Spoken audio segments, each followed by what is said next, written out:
Hello guys, hariyali chicken recipe எப்படி பண்ணலான்னு பார்த்துடலாமா?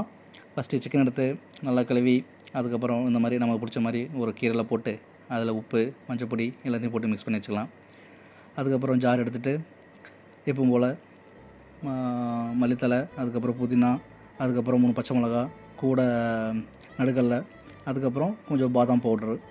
இவன்கிட்ட வாய்ஸ் போட்டுக்குறான்னு சொல்லி கேட்டால் முந்திரி பருப்பை கடல பருப்புங்கிறாங்க ரைஸ். இவனை வச்சுக்கிட்டு என்ன பண்ணுறது? சரி, வீடியோ பாருங்கள்.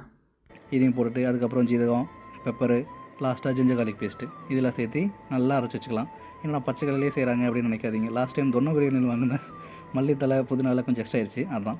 அதுக்கப்புறம் சிக்கனில் அந்த கொஞ்சம் தயிர் போட்டு அதுக்கப்புறம் நல்லா நம்ம ஆட்டி வச்சுருக்க இதை போட்டு மிக்ஸ் பண்ணி வச்சுக்கலாம். உப்பை தனியாக ஒரு பேன் எடுத்து அதில் எப்பவும் போல் எண்ணெய் ஊற்றி அந்த லவங்கம், ஏலக்காய் அதில் போட்டு அதுக்கப்புறம் நல்ல பெரிய வெங்காயம் போட்டு லைட்டாக இதானதும் அந்த சிக்கன் எடுத்து நம்ம போட்டு அந்த மசாலாவோட சேர்த்து நல்லா அடிப்பிடிக்கிற வரைக்கும் லைட்டாக அப்படியே கிண்டிகிட்டே இருக்கலாம் இந்த மாதிரி. அதுக்கப்புறம் சிம்மில் வச்சுட்டு ஃபுல்லாக மூடி வச்சுருங்க. மூடி வச்சதுக்கப்புறம் ஒரு பதம் நமக்கு தெரியும் இல்லையா, எப்படி வேகுது அப்படிங்கிற மாதிரி. இதோ இந்த மாதிரி வந்ததுக்கப்புறம் எடுத்துட்டா ஹரியாலி சிக்கன் ரெடி.